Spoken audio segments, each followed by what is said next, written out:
Hi friends, ಎಲ್ರಿಗೂ ನಮಸ್ಕಾರ. ನಾನು ಈ ದಿನ ಪಡವಲಕಾಯಿ ಪಲ್ಯ ಮಾಡ್ಕೊಂಡಿದ್ದೀನಿ ಚಪಾತಿ ಜೊತೆಗೆ. ಇದು ದೋಸೆ ಜೊತೆಗೆ, ಪೂರಿ ಜೊತೆಗೆ, ಅನ್ನದ ಜೊತೆಗೆ ಅಥವಾ ಸೈಡ್ ಡಿಶ್ ಆಗಿ ಕೂಡ ಉಪಯೋಗಿಸ್ಬೋದು. ತುಂಬ ರುಚಿಯಾಗಿದೆ. ಇದರಲ್ಲಿ ಒಂದು ಸ್ಪೆಷಲ್ ಆದಂಥ ಪದಾರ್ಥ ಬಳಸಿದ್ದೀನಿ. ಕೊನೆವರೆಗೂ ನೀವು ವಿಡಿಯೋ ನೋಡಿದ್ರೆ ಗೊತ್ತಾಗುತ್ತೆ. ಇಷ್ಟೇ ಸಾಮಗ್ರಿಗಳನ್ನ ಚೆನ್ನಾಗಿ ತೊಳೆದು ಸಣ್ಣದಾಗಿ ಹೆಚ್ಚಿಟ್ಕೋಬೇಕಾಗುತ್ತೆ. ಮೊದಲಿಗೆ ಒಗ್ಗರಣೆ ಮಾಡೋದಕ್ಕೆ ಒಂದು ಬಾಣಲಿನಲ್ಲಿ 2 ಸ್ಪೂನಷ್ಟು ಎಣ್ಣೆ ಹಾಕ್ಕೊಂಡಿದ್ದೀನಿ. ಕಡಲೆಬೇಳೆ ಅರ್ಧ ಸ್ಪೂನು, ಸಾಸಿವೆ ಅರ್ಧ ಸ್ಪೂನು, ಹಾಗೆ ಉದ್ದಿನಬೇಳೆ ಅರ್ಧ ಸ್ಪೂನು, ಜೀರಿಗೆ ಅರ್ಧ ಸ್ಪೂನಷ್ಟು ಹಾಕ್ಕೊಂಡು ಫ್ರೈ ಮಾಡ್ತಾಯಿದ್ದೀನಿ. ನಿಮ್ಮ ಕಡಲೆಬೇಳೆ ಉದ್ದಿನಬೇಳೆ ಜಾಸ್ತಿ ಬೇಕಾದಲ್ಲಿ ಜಾಸ್ತಿ ಕೂಡ ಹಾಕ್ಕೊಳ್ಬೋದು.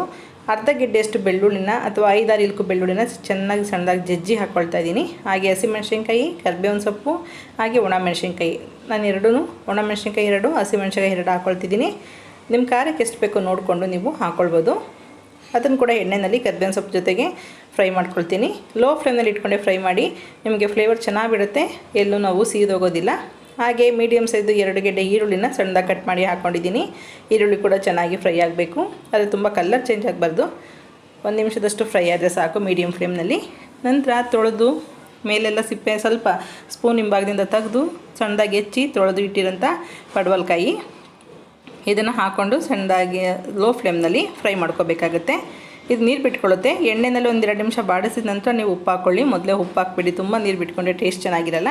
ಎಣ್ಣೆಯಲ್ಲಿ 1-2 ನಿಮಿಷ ಬಾಡಿದ ನಂತರ ಉಪ್ಪು ಹಾಕೋದ್ರಿಂದ ಟೇಸ್ಟ್ ತುಂಬಾ ಚೆನ್ನಾಗಿರುತ್ತೆ. ನಾನು ಉಪ್ಪು ಹಾಕಿಲ್ಲ, ಹೀಗೆ ಎಣ್ಣೆಯಲ್ಲಿ ಫ್ರೈ ಮಾಡ್ತಾಯಿದ್ದೀನಿ. ಈಗ ಸ್ವಲ್ಪ ಹಳದಿ ಪುಡಿ ಹಾಕ್ಕೊಳ್ತಾಯಿದ್ದೀನಿ. ಹಾಗೆ ರುಚಿಗೆ ತಕ್ಕಷ್ಟು ಉಪ್ಪು ಹಾಕ್ಕೊಳ್ತಿದ್ದೀನಿ. ಉಪ್ಪು ತುಂಬ ತೊಗೊಳ್ಳೋದಿಲ್ಲ. ಇದು ಪಲ್ಯ ಸ್ವಲ್ಪ ನೀರು ಬಿಟ್ಕೊಂಡು ಸ್ವಲ್ಪ ಕ್ವಾಂಟಿಟಿ ಇನ್ನೂ ಕಡಿಮೆ ಆಗುತ್ತೆ, ಹಾಗಾಗಿ ಉಪ್ಪನ್ನ ಸ್ವಲ್ಪ ಕಡಿಮೆನೇ ಬಳಸ್ಕೊಳ್ಳಿ. ಹಾಗೆ ನಾನು ಸಣ್ಣದು 2 ಟೊಮೊಟೊನ ಹೆಚ್ಚಿ ಹಾಕ್ಕೊಳ್ತಾ ಇದ್ದೀನಿ.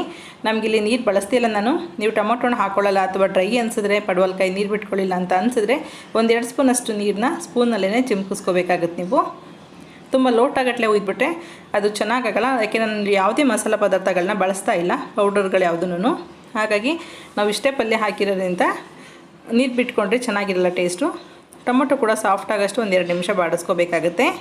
ಮೇಲೆ ಮುಚ್ಚಿ ಸ್ವಲ್ಪ ಲೋ ಫ್ಲೇಮ್ನಲ್ಲಿ ಬಾಡಿಸೋದ್ರಿಂದ ಪಡವಲಕಾಯಿ ಕೂಡ ಸಾಫ್ಟಾಗಿ ಚೆನ್ನಾಗಿ ಬೇಯುತ್ತೆ. ನಮ್ಗೆ ನೀರು ಹಾಕೋ ಅವಶ್ಯಕತೆ ಇರಲ್ಲ. ಟೊಮೊಟೊ ಕೂಡ ಸಾಫ್ಟಾಗಿ ಬೆಂದು ಚೆನ್ನಾಗಿ ರಸ ಬಿಡುತ್ತೆ.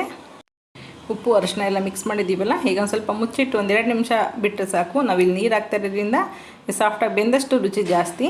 ತುಂಬ ಸಾಫ್ಟ್ ಬೇಡ, ಒಂದು 90% ಬೆಂದರೆ ಸಾಕು. ಸ್ವಲ್ಪ ಕ್ರಿಸ್ಪಿಯಾಗೇ ಇರಬೇಕು, ಚೆನ್ನಾಗಿರುತ್ತೆ.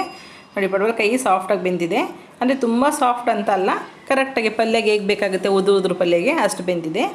ಈಗ ನಾವು ಕೊನೆಯಲ್ಲಿ ಒಂದು ಸೀಕ್ರೆಟ್ ಇಂಗ್ರೀಡಿಯೆಂಟ್ಸ್ ಅಂತ ಹೇಳಿದ್ನಲ್ಲ, ಇದೇನೆ ಕಡಲೆ ಹಿಟ್ಟು. ಅಂದರೆ ಬೋಂಡ ಮಾಡೋದಕ್ಕೆ, ಬಜ್ಜಿ ಮಾಡೋದಕ್ಕೆ ಉಪಯೋಗಿಸ್ತೀವಲ್ಲ ಆ ಕಡಲೆ ಹಿಟ್ಟು 1 ಸ್ಪೂನಷ್ಟು ಉದುರಿಸಿ.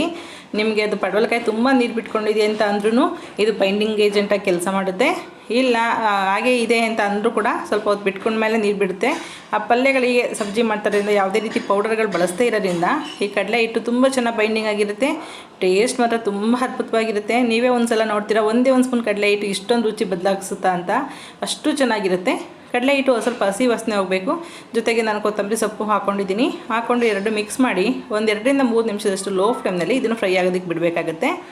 ನಾನು ಆವಾಗಲೇ ಹೇಳಿದ್ದೀನಿ, ನೀರು ಹಾಕೋ ಅವಶ್ಯಕತೆ ಇಲ್ಲ. ನಿಮಗೆ ತುಂಬ ಡ್ರೈ ತಳ ಹಿಡಿತಾ ಇದೆ ಅಂತಂದ್ರೆ ಮಾತ್ರ 1 ಸ್ಪೂನಷ್ಟು ನೀರನ್ನ ಚಿಮ್ಕಿಸ್ಕೋಬೇಕಾಗುತ್ತೆ. ಹಾಗಂತ ಎಣ್ಣೆ ಕೂಡ ತುಂಬ ಹಾಕಬೇಕಂತೇನಿಲ್ಲ. ತರಕಾರಿನಲ್ಲೇ ನೀರು ಬಿಟ್ಕೊಳ್ಳೋದ್ರಿಂದ ಸಾಫ್ಟಾಗಿ ಚೆನ್ನಾಗಿ ಬೇಯುತ್ತೆ. ನೋಡಿ, ಬಾಣಲಿ ಕಲರ್ ಕೂಡ ಚೇಂಜ್ ಆಗಿದೆ.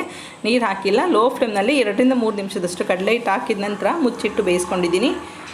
ನಾನಿಲ್ಲಿ ಚಪಾತಿ ಜೊತೆಗೆ ಸರ್ವ್ ಮಾಡ್ತಾಯಿದ್ದೀನಿ. ಈ ಪಲ್ಯ ತಿಂದು ನೋಡಿ, ನಿಮ್ಮ ಚಪಾತಿನೇ ಬೇಡ, ಬರೀ ಪಲ್ಯನೇ ಅಷ್ಟು ಬೇಗ ಖಾಲಿ ಮಾಡ್ತೀರಾ. ಅಷ್ಟೊಂದು ರುಚಿಯಾಗಿರುತ್ತೆ. ವೈಟ್ ರೈಸ್ ಜೊತೆ ಕೂಡ ತುಂಬ ಚೆನ್ನಾಗಿರುತ್ತೆ, ಅಥವಾ ಮೊಸರನ್ನ ಜೊತೆಗೆ, ಅಥವಾ ಹಾಗೆ ಸೈಡ್ ಡಿಶ್ ಆಗಿ ಕೂಡ ಉಪಯೋಗಿಸ್ಕೊಳ್ಬೋದು. ಓಕೆ ಫ್ರೆಂಡ್ಸ್, ಈ ವಿಡಿಯೋ ಇಷ್ಟ ಆಯಿತು ಅಂತ ಅಂದ್ಕೊಳ್ತೀನಿ. ಇಷ್ಟ ಲೈಕ್ ಮಾಡಿ, ಶೇರ್ ಮಾಡಿ, ಸಬ್ಸ್ಕ್ರೈಬ್ ಮಾಡಿ. ಒಂದು ಸಲ ಇದನ್ನು ಟ್ರೈ ಮಾಡಿ ನೋಡಿ. Okay, bye, thank you.